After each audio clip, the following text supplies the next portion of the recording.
إلى حضرة سيدنا رسول الله محمد بن عبد الله وعلى آله وصحبه وقرباته وذرياته أجمعين والتابعين والتابعين والأولياء والشهداء والصالحين خصوصا بالإمام بالمقام سلطان الأولياء سيد الشهد القادر الجيلان وإلى رب العالمين أبي يزيد المستقبل إلى رب العالمين سيد أبي حميد محمد بن محمد بن محمد الغزالي سيد الشيخ محمد بن عبد الله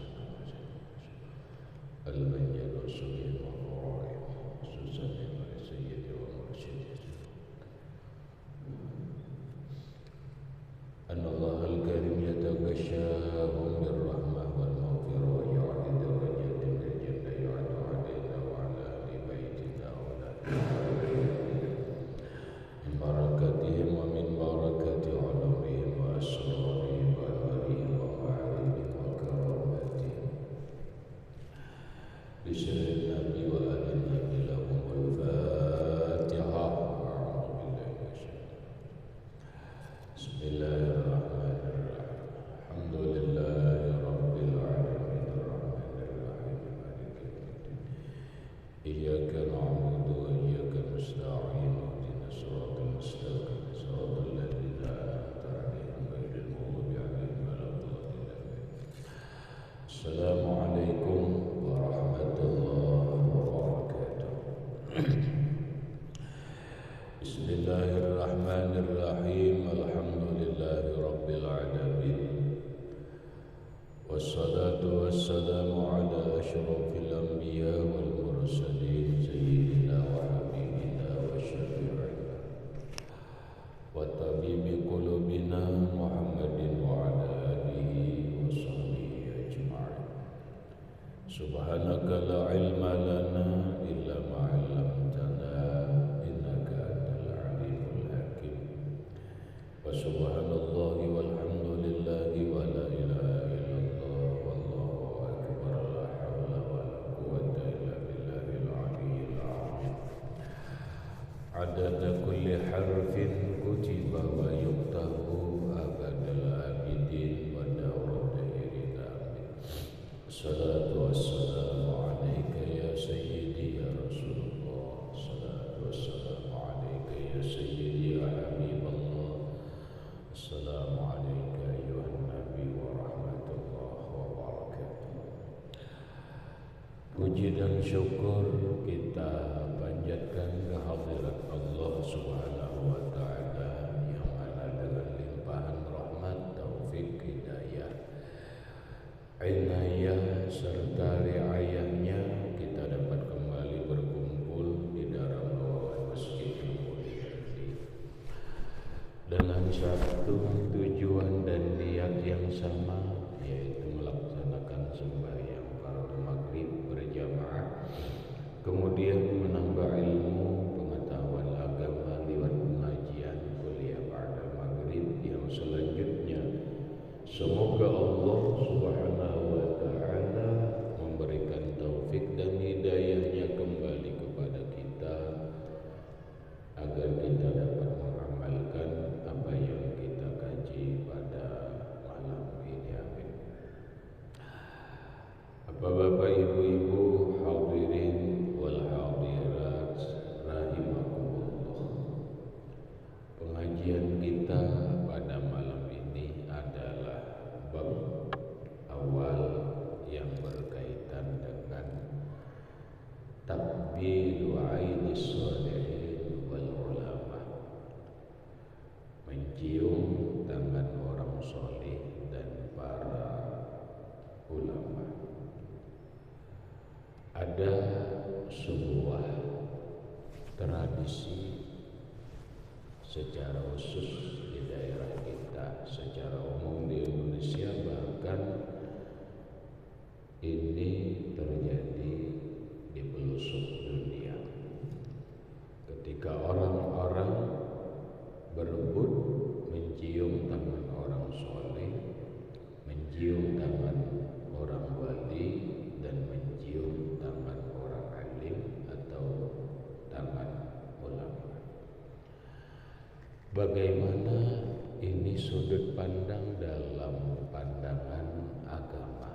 Apakah ini sebuah perbuatan yang ada dasarnya di dalam agama, atau memang sebuah perbuatan yang disebut oleh sebagian kelompok adalah sebuah perbuatan yang tidak dianjurkan oleh Rasulullah Sallallahu Alaihi Wasallam.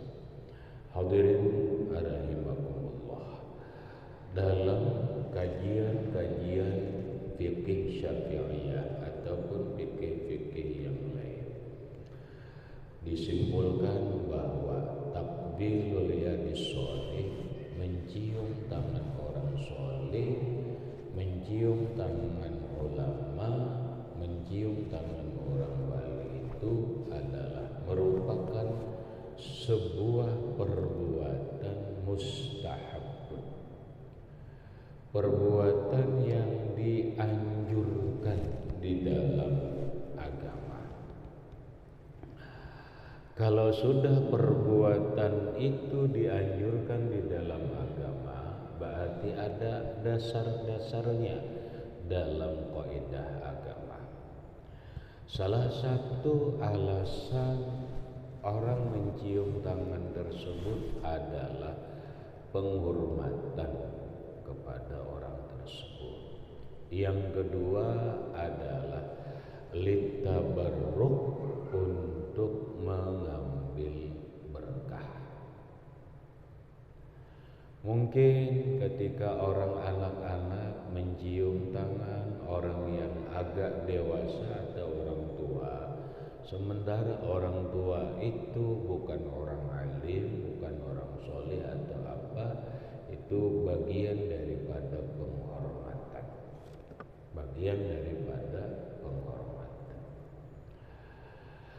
Lalu sebuah dasar, sebuah dalil yang berkaitan dengan hal itu adalah hadis yang diriwayatkan oleh Imam Abu Daud di dalam kitab Sunan Abi Daud.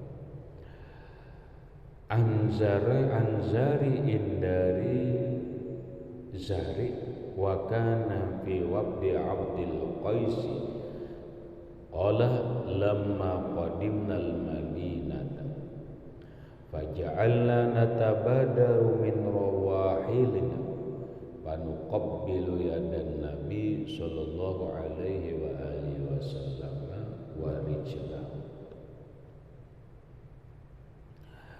Dari seorang yang bernama Zahri. Zahri ini bersama beberapa orang dari suku Abdul Qais. Dia berkata, ketika kami datang ke Madinah, tidak lain yang dicari adalah Rasulullah. Berjumpa dengan Rasulullah Sallallahu Alaihi Wasallam. Saat itu kami ke Madinah pakai kendaraan.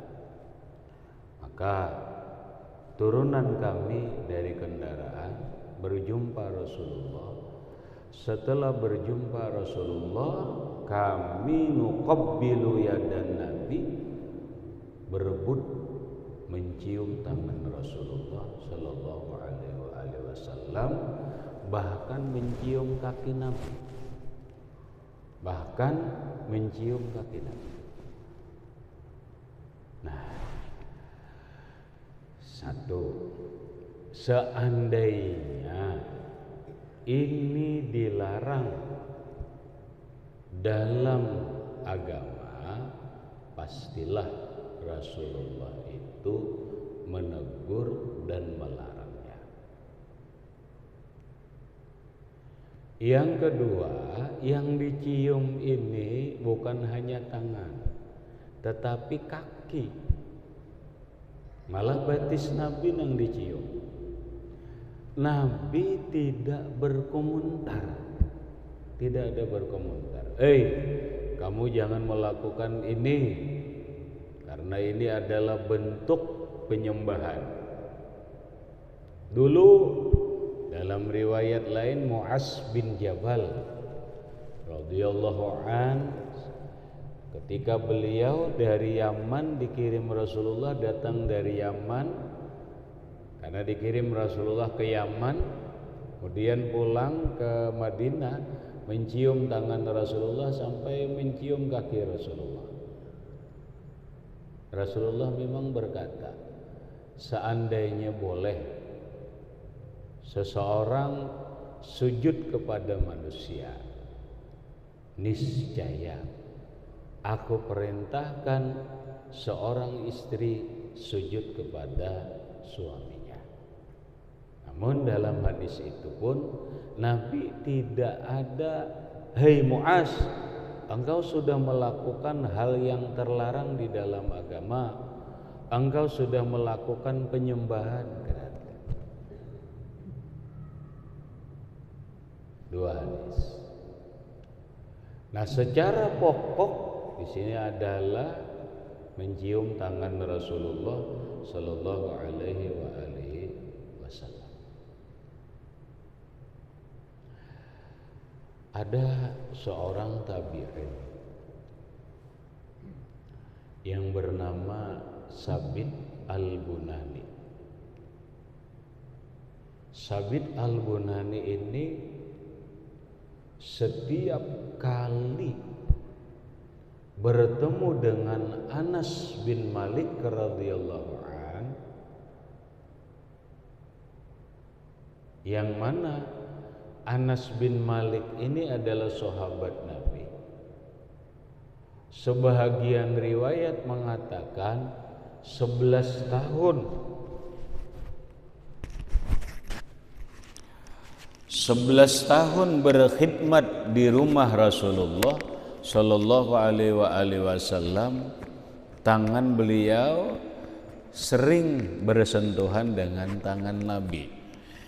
Maka Sabit Al-Bunani selalu mencium bahimat dengan tangan Anas bin Malik radhiyallahu an, dengan tujuan di samping menghormati adalah mengambil berkah.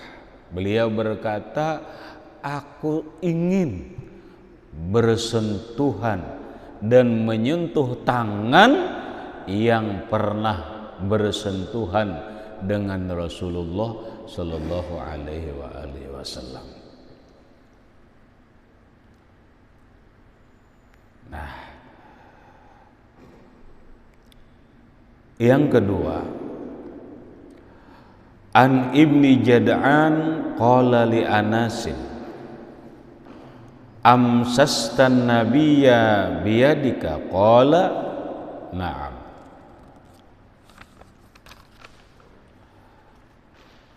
Dari Ibnu Jad'an, hadis ini sahih riwayat Imam Bukhari dan riwayat Imam Ahmad. Kata Ibnu Jad'an terhadap Anas bin Malik radhiyallahu anhu. Ujar Ibnu Jad'an, wahai Anas, masastan nabiyya biyadika, apakah tanganmu itu pernah disentuh oleh Rasulullah Sallallahu Alaihi Wasallam? Qala, ujar Anas bin Malik, na'am, iya, tanganku ini sering bersentuhan, bahkan kadang Nabi sendiri yang menyentuh tanganku ini. Mendengar jawaban Anas bin Malik tersebut, faqabbalaha, lalu Jad'an, Ibnu Jad'an mencium akan tangan Anas tersebut. Dua hadis ini hadis sahih. Di atas pertama hadis riwayat Imam Abu Daud,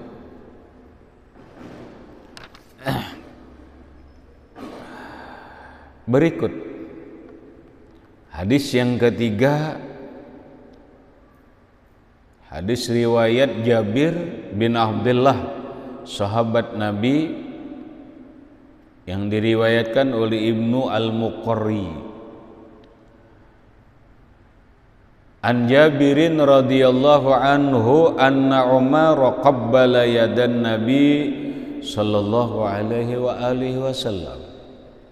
Kata Jabir bahwa Umar bin Khattab radhiyallahu an, mintuha Nabi sebagai sahabat sekaligus sebagai murid, kemudian sebagai mintuha oleh Rasulullah. Namun Umar bin Khattab qabbala yadan Nabi sallallahu alaihi wasallam, mencium akan tangan Rasulullah sallallahu alaihi wasallam. Umar bin Khattab.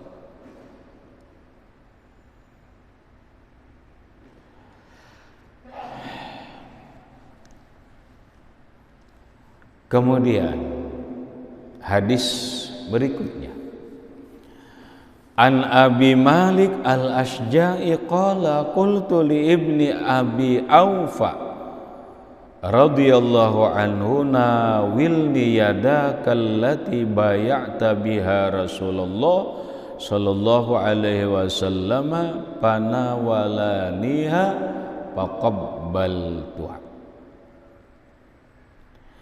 Dari Abi Malik Al-Ashja'i, dia berkata kepada seorang sahabat Nabi yang bernama Ibnu Abi Aufa. Kata Abi Malik Al-Ashja'i, nawilni yadakallati bay'ata biha Rasulullah. Coba pian ulurkan tangan sampian, yang tangan itu pernah engkau berbaiat dengan Rasulullah sallallahu alaihi wasallam. Rasulullah itu kan melakukan baiat kepada sahabat Nabi sallallahu alaihi wasallam. Ada yang disebut dengan baiatur ridwan dan beberapa baiat yang lain.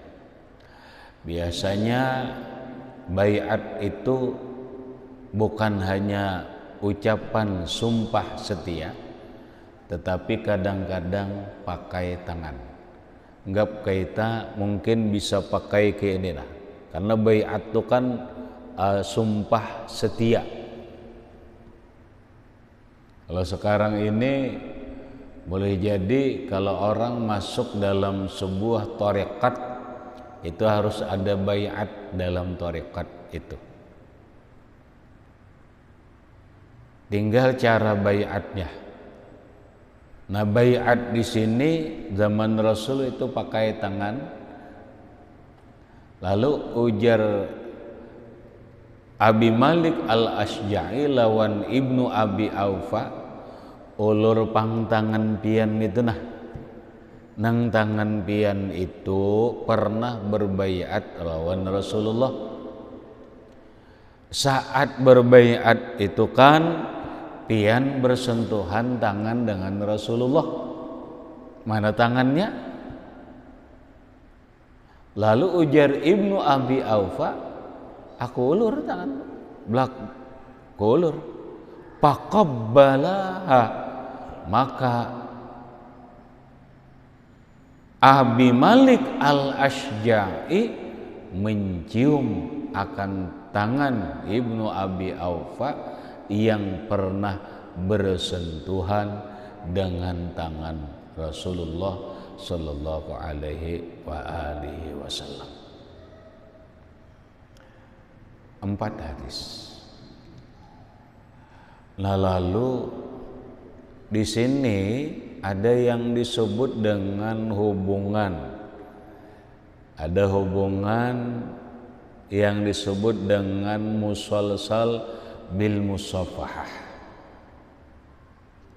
yang oleh sebahagian orang ramai mencari ijazah salaman ngarannya.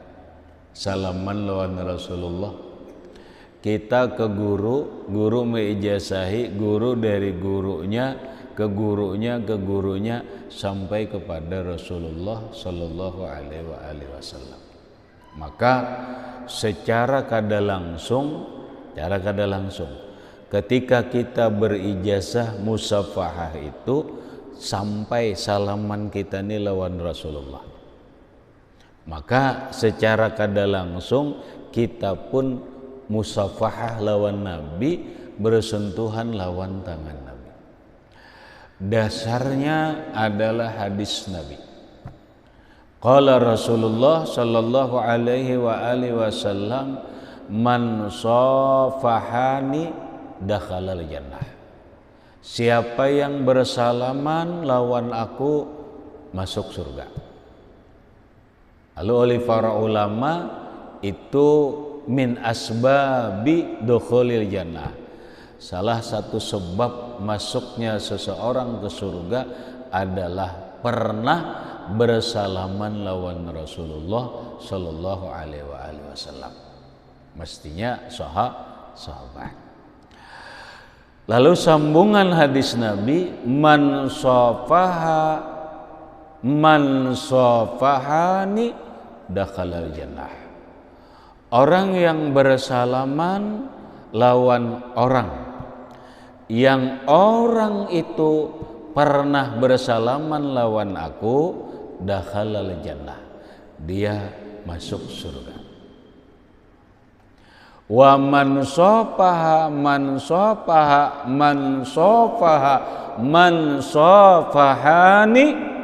dakhalal jannah.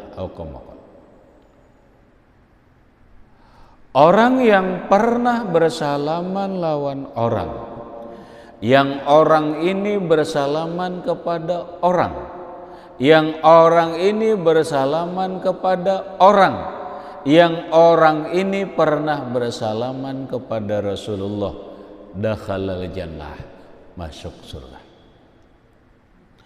Wa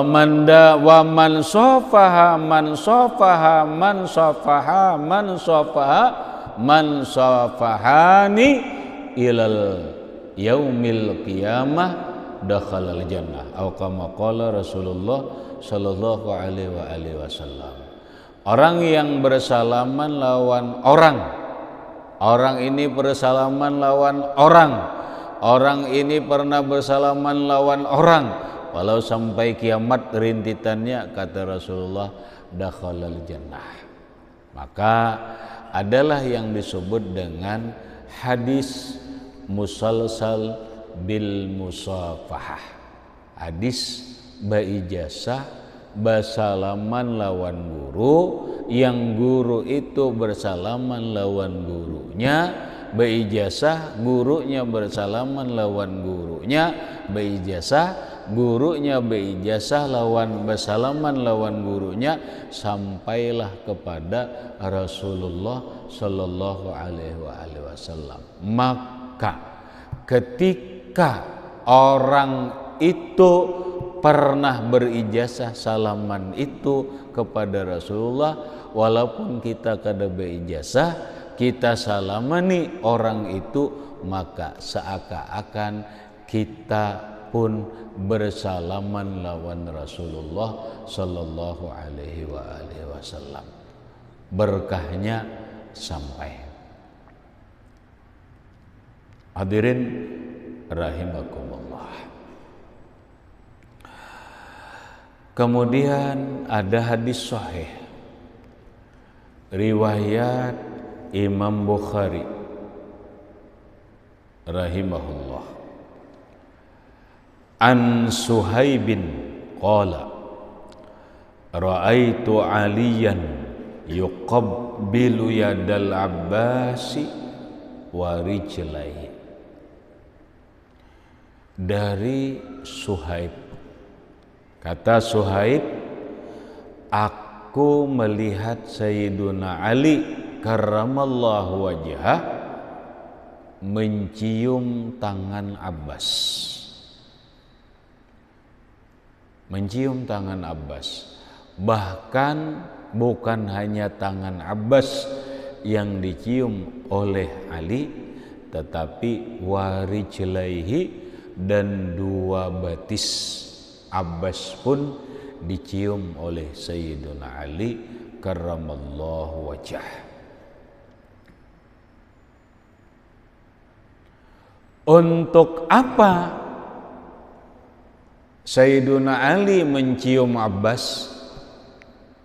Sebagai penghormatan, sebagai mengambil berkah. Emangnya siapa Abbas itu? Abbas itu adalah ading oleh Abdullah, ayahanda Nabi Sallallahu Alaihi Wasallam. Berarti mamarina Nabi. Berarti lawan Ali mamarina juga. Karena Ali bin Abi Thalib ini badangsana kelawan Abdullah, orang tua Nabi. Abu Talib ini badangsana kelawan Abbas. Gitu. Nah, si Abbas ini ading oleh Abdullah kuitan Nabi, berisi anak Abdullah, lalu disambatlah Abdullah bin Abbas. Nang rajin kita dengar hadis-hadis riwayat Abdullah bin Abbas. Dalam riwayat Abbas ini memarina Nabi, tapi umurnya tak anum pada Nabi. Memarina tapi tak anum umur. Nah, lawan Sayyiduna Ali memarina juga Abbas ini nih. Abbas ini alim karena sahabat Nabi, bukan hanya memerintah. Dan dari Abbas inilah, lawan dari Sayyiduna Ali inilah hadis yang selalu kita pakai dalam pengamalan sembahyang tasbih. Nang oleh sebahagian orang atau ada kelompok yang mengatakan sembahyang tasbih itu bid'ah. Padahal hadisnya itu jelas. Sembahyang tasbih itu Rasulullah mengajarkan lawan paman Sidin yang bernama Abbas. Ya ini Abbas kuitannya Abdullah bin Abbas. Rasulullah mengajarkan sembahyang tasbih lawan Sayyiduna Ali karramallahu wajhah. Dua hadis ini yang wantar, yang masyhur berkaitan dengan pelaksanaan sembahyang tasbih dengan cara yang berbeda. Dengan cara yang berbeda. Karena cara sembahyang tasbih ada nang berduduk istirahat membaca tasbih, ada nang kadada berduduk istirahat langsung aja berdiri. Bila tuh antara dua tuh, kalau kada salah yang membaca tasbih di waktu duduk istirahat itu adalah riwayat Sayyiduna Ali karramallahu wajhah, kalau kada salah.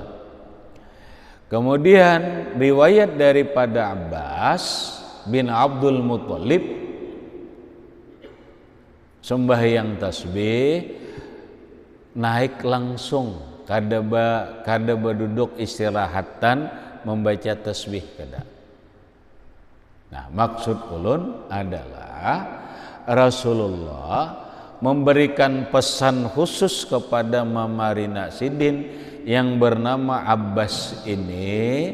Ujar Sidin, paman, ya ami paman, kalau pian kawa melaksanakan sembahyang tasbih ini setiap hari atau malam, kerjakan, itu sangat bagus. Kalau kadakawa seminggu sekali, kalau kadakawa sebulan sekali, kalau kadakawa setahun sekali. Nah, yang kita ini setahun sekali Jepang sembahyang tasbih. Kebetulan berjamaah menggawinya diperbolehkan aja juga dalam hukum fikih. Persis pada malam nisfu Sya'ban. Adapun orang malam ganjil adalah dalilnya sembahyang tasbihan di malam ganjil itu kan ada. Cuma kada salah kada juga sembahyang tasbih, kada ada larangan, dan sembahyang tasbih itu dianjurkan setiap hari. Bila kada siang malam, itu tah. Lalu ketika orang qiyamul lail menunggu Lailatul Qadar umpamanya, lalu sembahyang tasbihan, bolehlah, silahkan. Itu bagian daripada mengamalkan sembahyang tasbih selama kawa setiap malam. Apabila sembahyang tasbih kada kawa setahun sekali, seumur hidup sekali barang. Nah, itu hadis yang Nabi menyuruh lawan paman Sidin yang bernama Abbas ini. Nah, Abbas ini berisi anak, dingarani Abdullah. Maka Abdullah ini selagi halus, selagi bayi, ini pernah didoakan Nabi dibuka muntungnya. Nang ini menjadi dalil bagi ulama-ulama kita, ia nang meludahi anaknya tuh. Lagi halus Abdullah anak Abbas nih, dibuka Nabi muntungnya, didoakan Nabi, kalimatnya kurang lebih Allahumma faqihhu fid dini wa 'allimhu ta'wila. Itu doa Nabi lawan si anak, cus diludahi oleh Nabi. Allahumma, ya Allah, faqihhu fiddin, pahamkanlah anak ini dalam urusan agama. Mun paham urusan agama itu simpelnya 3 aja, gampang. Agama itu Islam, iman, ihsan. Berarti orang nang paham agama mengerti Islam. Orang nang paham agama mengerti iman. Orang yang paham agama mengerti ihsan. Habis saya dah. Itu simpulnya. Maka Abbas ini didoakan Nabi. Berikutnya kata Rasulullah, wa 'allimhu ta'wila. Ya Allah, ajarkanlah dia ilmu takwil. Apa ilmu takwil? Tafsir Al-Quran. Maka doa Nabi kabul, dikabul oleh Allah. Begitu dewasa Abdullah bin Abbas ini alim dan ahli tafsir. Maka adalah salah satunya yang terkenal dengan kitab Tafsir Ibnu Abbas. Jadi mun kita hendak meniru itu tuh bagus toh. Mendoakan anak kah cucu kah, buka muntungnya, doakan Allahumma faqihhu fid dini wa 'allimhu ta'wila. Cus ludahi. Cuma jangan ludah nang bebiji ini tuh. Batukannya kasihan kasungsal. Nang maambun-ambun aja lah bisa aja meludah. Kena isuk-isuk ludahi pulang. Umur anak nang halus, nang sudah ganal bang boleh lah, boleh aja menandak mendoakan aja. Umur sekolah SD buka doai, bismillah bersolawat dulu umpama nih, hanya doakan Allahumma faqihhu fid dini wa 'allimhu ta'wila. Ya Allah, pahamkanlah dia dalam agama dan ajarkan kepada dia penguasaan ilmu tafsir. Udah pada anaknya sekolah SD udah bagus lah, bagus gitu dah. Nah itu anak Abbas, nang si Abbas nih mamarina Nabi, mamarina juga oleh Sayyiduna Ali karramallahu wajhah. Tuha lah, tutusnya tuha kalau. Nah lalu Ali bersalaman mencium ke tangan, mencium ke betis. Han mulai tadi mencium tangan, cium betis kalau lah. Jadi dengan beberapa dalil ini jelas banget pian. Tertolak orang yang mengatakan sungkam kepada orang tua itu haram. Dipadahkan sujud, ya Allah, orang sungkam nih lawan orang tua, sungkam lawan orang tua, mencium tangan orang tua, lalu mencium betis kuitan, haram pamannya itu sama lawan menyembah. Ujar siapa? Ini Ali nah. Ali mencium tangan mamarina Sidin Abbas, betis Sidin pulang dicium. Nang tadi ada juga tangan Rasulullah, betis Rasulullah dicium. Mu'az bin Jabal, tangan Rasulullah dicium, betis Rasulullah dicium.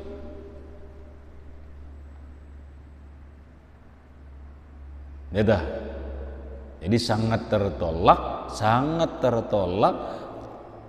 yang oleh sebagian orang mengatakan sungkeman.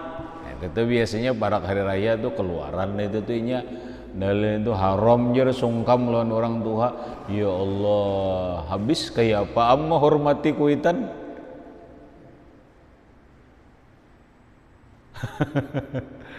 Ini ajaran pemahaman yang kayak apa?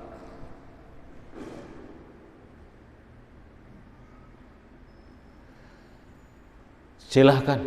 Ali bin Abi Thalib menghormati Mamarina, mungkin sekaligus tabarruk, mengambil berkat Mamarina yang bernama Abbas bin Abdul Muthalib. Yuqabbilu yadal Abbas wa rijlaihi. Sidin mencium tangan Abbas, kemudian dua betis Abbas dicium. Ingat, ini kalimatnya dicium. Kenapa? Karena sebagian orang seiring waktu ada yang disebut dengan pergisiran cara dan nilai. Waihini bersalaman anak lawan kuitan kada mencium lagi tangannya ke pipi sini. Tuh lain itu. Kenapa cium tangan ke pipi, cium ke pipi kada kayak itu. Nangaran yuqabbilu mencium ini lawan hidung, lawan muntung ciumna. Ada kada? Nah, ini dibujurakan. Jangan sampai anak-anak kita ataupun cucu kita melakukan cara nang kayak ini. Atau guru-guru di sekolahan mendidik anak, jangan anak-anak sekolah mana nang tangan ke pipi itu kada mencium itu. Nah ini dibujurakan tuh, dibujurakan. Takzimnya, menghormatinya itu kada cara kayak itu. Mengambil berkah kada cara kayak itu. Ini kan dua nih, penghormatan lawan mengambil berkah. Bila kada alim menghormati, bila nya alim menghormati lawan mengambil berkah. Cuma yuqabbilu. Hadirin rahimakumullah. Maka berdasarkan beberapa hadis yang ulun baca lewat tadi, para ulama berkesimpulan bahkan menetapkan hukum sunat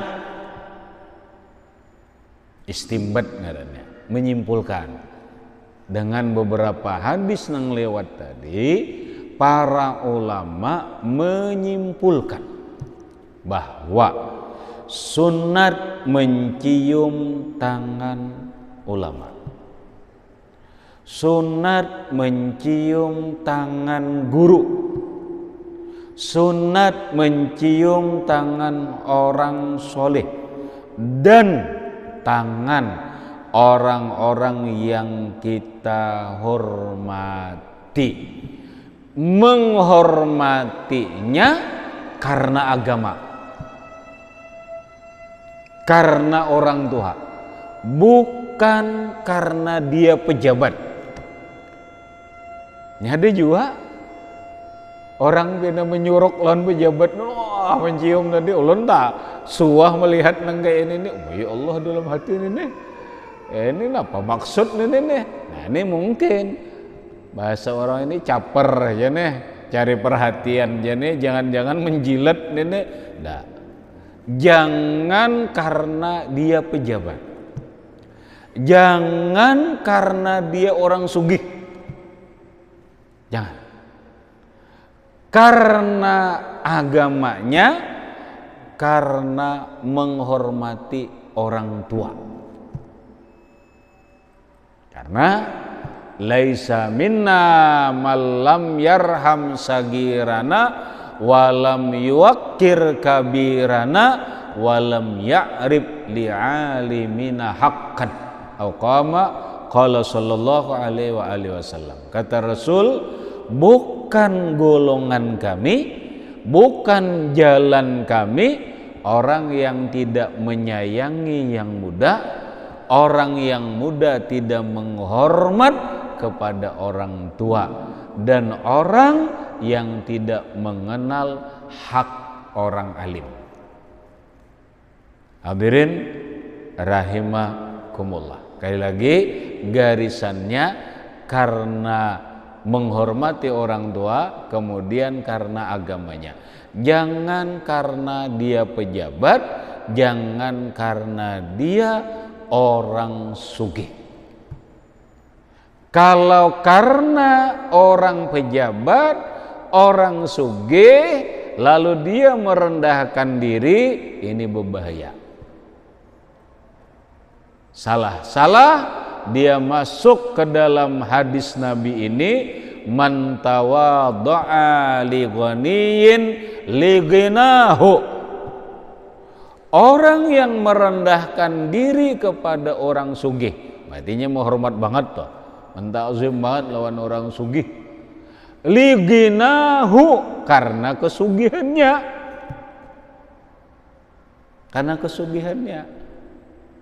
zahaba sulusai dinihi, maka hilang 2/3 agamanya. Wah ini bahaya iman nih, haram hukumnya, haram. Hadirin rahimakumullah, itu kesimpulan beberapa hadis Nabi Shallallahu Alaihi Wasallam. Kemudian insyaallah akan datang kita urai lagi berkaitan dengan hal itu, apa komentar atau apa-apa perkataan ulama yang berkaitan dengan hal ini. Bahkan mungkin ada sejarah-sejarah yang berkaitan dengan hal ini. Itu dulu yang dapat ulun sampaikan. Mudah-mudahan bermanfaat bagi ulun dan sampian barataan, dan mudah-mudahan dan berkat kita berkumpul ini Allah Subhanahu wa taala ngampuni segala dosa-dosa kita, baik dosa zahir ataupun dosa batin, dan mudah-mudahan dan berkat kita berkumpul ini Allah Subhanahu wa taala mengumpulkan kita di dalam surga, dan berkat Rasulullah sallallahu alaihi wasallam. Wa bisirril Fatihah. A'udzu billahi minasyaitonir rajim. Bismillahirrahmanirrahim. Alhamdulillahi rabbil alamin. Iyyaka na'budu wa iyyaka nasta'in. Ihdinas siratal mustaqim, siratal ladzina an'amta 'alaihim ghairil maghdubi 'alaihim waladdallin. Bismillahirrahmanirrahim. Alhamdulillahi rabbil alamin. اللهم صل على سيدنا محمد وعلى آل سيدنا محمد اللهم انفعنا بما علمتنا وعلمنا ما ينفعنا وزدنا علما الحمد لله على كل حال نعوذ بالله من حال أهل النار اللهم إنا نسألك العفو والعافية والمعافاة الدائمة في الدين والدنيا والآخرة صلى الله على سيدنا محمد وعلى آله وصحبه وسلم الحمد لله رب العالمين ثم السلام عليكم ورحمة الله وبركاته.